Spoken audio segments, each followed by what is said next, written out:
AntonioGarciaBooks.com presents Burning Ground, written and read by Antonio Garcia. Become a patron on Patreon to see the behind-the-scenes recording of this podcast. And please take a moment to subscribe to my YouTube channel, and I'll give you a shout-out in a future episode. "Daddy, why does the ground burn?" little Susie asked. Paul could only stare at the ground before them. He didn't know himself, but he knew his daughter's ability to remain calm relied on him being in control of the situation. "I don't know, honey, but we'll be okay," he assured her. He nudged her back inside the house, and then stepped back onto the porch to study the ground. Nothing was clear. It had woke up that morning, and as soon as Susie ran out to play in the yard, her feet started to get hot. It wasn't long before she ran back into the house crying. Her feet were a little red, but within an hour, her feet had returned to the normal color. She explained what had happened, and at first, Paul thought it was something with the shoes. When he walked out into the yard himself, it wasn't long before his feet began to feel unnaturally warm. He stayed in the yard as long as he could, but eventually he also ran into the house, feeling like his feet were on fire. The shoes themselves seemed fine, only his feet were as red as his daughter's had been. Before long, the color of his feet returned to normal. He turned on the television to see if anything was being reported, and to his surprise, that was all the news was talking about. They explained that people were swarming into the hospitals complaining of burning feet, only to be fine when it was their turn to be seen. It didn't take long to realize that whenever people stepped off the paved areas and walked directly on solid ground, their feet would begin to get hot. They had a scientist on the news that explained the best he could that as of right now, as long as people stayed on the paved roads and off the exposed areas, they were fine. But he couldn't explain what the cause was. Paul relaxed a little. He knew at least for the moment they were going to be okay as long as they stayed in the house or on the sidewalks and roads. "Okay, honey," Paul explained to Susie. "For now, we need to stay off the grass, okay?" She nodded. "You can walk on the sidewalks and roads," he continued, "but you need to stay off the grass for now." She nodded in understanding. Initially, people had panicked, but over the next few weeks the world adapted to staying off the grass, and life seemed to return to relative normalcy. Paul was doing the dishes, the news on the TV to the side, with scientists explaining how they were working on finding the cause and a solution, when he heard a car squeal outside. Not hearing a crash, he calmly set down the dish rag and walked outside to investigate. When he stepped outside, he saw a couple of people walking around the car. They looked like they were inspecting the tires. "Is everything all right?" he asked as he approached them. One of the men looked up and said, "I don't know what happened. I was just driving when my tire popped. At first I thought I'd run over something, but take a look at this." The man waved Paul to look. "That's odd," Paul said, looking at the tire. It looked like it had melted instead of having run over something. He had expected the bottom of the tire to be flat from the weight of the vehicle, but this was different.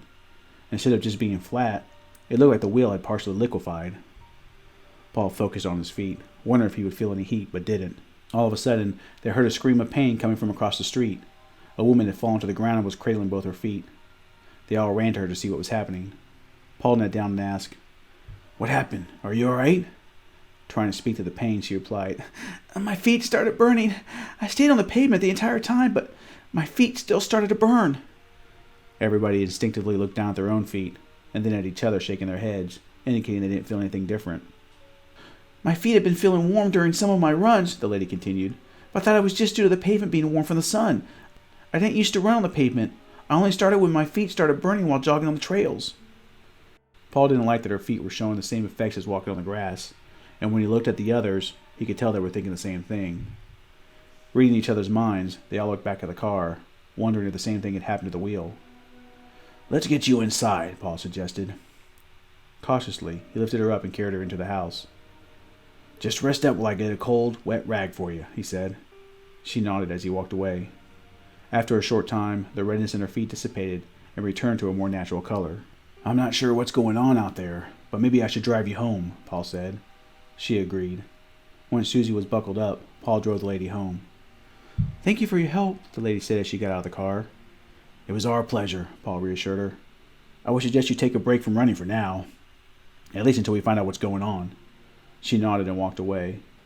Paul used the rearview mirror to give Susie a quick smile, which she quickly returned, and then he started driving home. As he drove down the busiest street their town had, almost in unison, a dozen cars, including his, came to a screeching halt as their tires suddenly popped. The first thing Paul did was make sure Susie was all right. Except for being a little scared, she was fine. Luckily, no cars had run into each other, which Paul thought was unusual. With all the cars' tires popping at once, you would think a few of the cars would lose control and hit something, Paul thought. Instead of maintaining their relative speed and attempting to stop their cars, it was as if their tires popped due to the melting and acted as a sort of glue, quickly slowing the cars to a halt before they could lose control. Paul was slightly relieved when he saw that he had stopped right next to a parking spot. As he pulled the car into it, he had to use a little gas since it felt like the car was sticking to the ground, and the tires made a strange squishing sound. The cars whose tires didn't initially pop began popping one by one, sticking the cars to the ground where they were. People started to get out of their cars and began examining their tires. Curious pedestrians also strolled to see what was going on. Paul had a bad feeling with the whole situation. Thinking back to the jogger who had said she had stayed on the pavement when she ran added to his concern. "Let's get you home," Paul said, turning his head to look at Susie. The thought of getting home raised her spirits slightly. Luckily for him, she was small enough that he could carry her with little effort. While everyone around them was talking and trying to sort out the most recent event, Paul held Susie tight and began weaving through the crowd towards home. He was able to pick up his pace once they were out of town, but he knew he still had a ways until they made it home. When he was almost 3/4 of the way, his feet started to feel warm. Normally, he would ignore the heat and chalk it up to the amount of walking he was doing, but due to the current environment they lived in, he suspected it was going to start getting worse, and he was right. "Are you all right, Daddy?" Susie asked, seeing the discomfort on her father's face. "Yes, Bunny," he replied. "Just a little tired. I'll be fine once we get home." Not wanting to be a burden, Susie said, "I can walk, Daddy." Paul smiled as confidently as he could. "It's okay, sweetheart," he said. "Home is not far now." Trying to hide his pain, he focused on walking as fast as he could. His feet were starting to burn. It wasn't long before he started becoming concerned that he may not make it. His feet were starting to feel like he was walking across hot coals. Fearing for her father, but not wanting to upset him, she looked away, pretending not to notice his obvious pain. Not able to hold it in any longer, he hugged her close and said, "Hold on, Susie. I'm going to start jogging." A sharp explosion erupted each time his foot hit the ground, but he didn't slow. As they came around the corner, he could see the house up ahead. The pain had reached the point where he couldn't feel his feet touch the pavement anymore. It felt like his feet were on fire and he was only floating towards the house. Extreme fear started to fill him as the heat started to move up his calves. No matter how much he felt he was making progress, his house didn't seem to get any closer. Then the point came when he came to terms that he was not going to make it. The house now seemed on the other side of an ocean of fire he couldn't cross. It felt as if the entire lower half of his torso was on fire, and without realizing it, he was with each step slowly descending towards the ground. When he collapsed to his knees, he was barely able to speak to the pain. "Susie, sweetheart," he started through clenched teeth. "I need you to run to the house. Call 911. I'm not going to make it." Susie was instantly crying. "I don't want to leave you, Daddy." "I know, Bunny, but you have to," he said, the heat quickly moving up to his chest. "But you have to be brave now. I'm going to put you down, and I need you to run as fast as you can." "No, Daddy, no!" she half screamed, half cried. As he lowered her down, she just kept screaming, "No, Daddy, stop! No, please!" But as soon as her feet touched the ground, she took off running as fast as her little feet would go. Fortunately, she wasn't on the ground long enough to feel the effects, and she almost ran back to her father, but she knew she couldn't do anything for him until she got him help. She ran to the phone and dialed 911. It rang busy. She screamed in frustration, but kept dialing. 911, what's your emergency?" the operator asked, her voice slightly shaking. "My daddy," Susie sobbed. "He's hurt, outside on the street. He needs help." The operator was able to see her address based on the phone Susie was calling from. "Okay, stay calm. We're sending help right now," the operator assured her. Normally, the operator would insist on staying on the phone with the little girl until the paramedics arrived, but the entire 911 dashboard was blinking. "I need to help others now, but help is on the way," the operator said. "Do you understand? Stay there and stay calm." The operator got no reply. "Hello? Hello?" the operator asked. Not getting any response, she updated the paramedics to check on the little girl when they got there, and then went on to her next call. By the time the operator hung up, Susie was already out the door and running to her father. She cursed her little legs as she ran as fast as she could.